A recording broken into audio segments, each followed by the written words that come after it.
Hello, I am going to just kind of speak to the assignment in this video, not necessarily the content that you're going to be putting in there or even the discussion board, but just the assignment in general, because sometimes students do have questions about this. Now, your screencast or your MP4 file, it doesn't always have to be a screencast. That's just the one that is, I think, pretty easy to use. So if you have a different option to save this as an MP4 file, you can go ahead and use that program too. But do pay attention to your time limit. It has to be at a minimum 7 minutes. I'm not too concerned if you go over the 12, but if you are under the 7, you will have points docked for that. Now, one common thing that students sometimes do is they submit a PowerPoint and they submit the audio recording as two different files. This has to be one file. I'm going to speak to Screencast. You download Screencast to your computer. You bring up the PowerPoint, so it is basically behind the screencast. There's going to be like a little box that you can center it in, and you start your recording with the PowerPoint while you're in the Screencast app.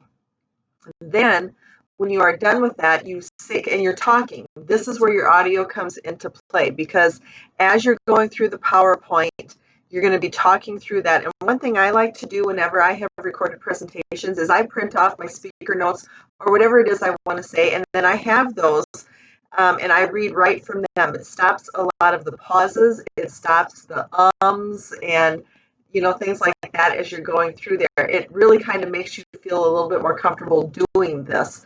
As I say, just trying to think what else I wanted to say with this. But anyway, you can use that if you want. Sometimes when students do the screencast, there's going to be an option to have just the webcam or just the PowerPoint behind there, or both of them. What I recommend is just having the PowerPoint. When you have the webcam included, you're going to have a little picture of you down in the corner or up in the corner or wherever it is you want to put it. But it takes away from your PowerPoint. It might hide your citations. It might hide some of your content. And then you get points deducted for the presentation itself because I can't see everything.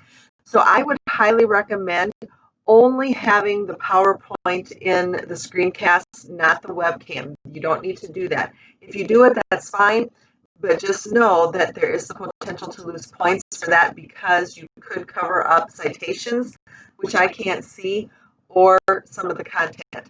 Another thing I want to caution you about that students sometimes do is they don't go all the way to the end of the presentation where the references are. So they'll upload a PowerPoint along with the MP4 file, expecting me to go in and look at the references.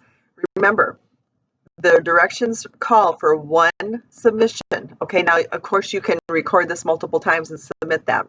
But I should not have to go to a PowerPoint submission and look for your references there.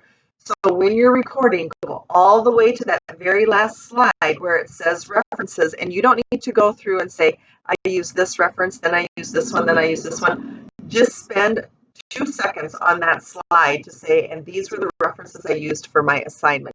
That's all you need to do, but include that because otherwise you get docked for your resources because I'm not going to go look at the PowerPoint, okay? I think I kind of covered everything I wanted to touch base on. I'm just going to look at the assignment here. Make sure you have citations on your slides. It's okay that you have citations in your speaker notes. I'm not going to look at your speaker notes. I won't be able to see your speaker notes in this because you're doing a recording rather than submitting the PowerPoint. But your audience is going to see citations. So you do have to have citations in that lower right corner of your presentation. Otherwise, you get docked for points for your resources there. I think that is the main thing that I wanted to go over as far as the assignment itself. And these same rules are going to apply to Module 8 when you get to that, to get to that assignment, so you can reference back to this if you need to. If you have any questions, don't hesitate to reach out.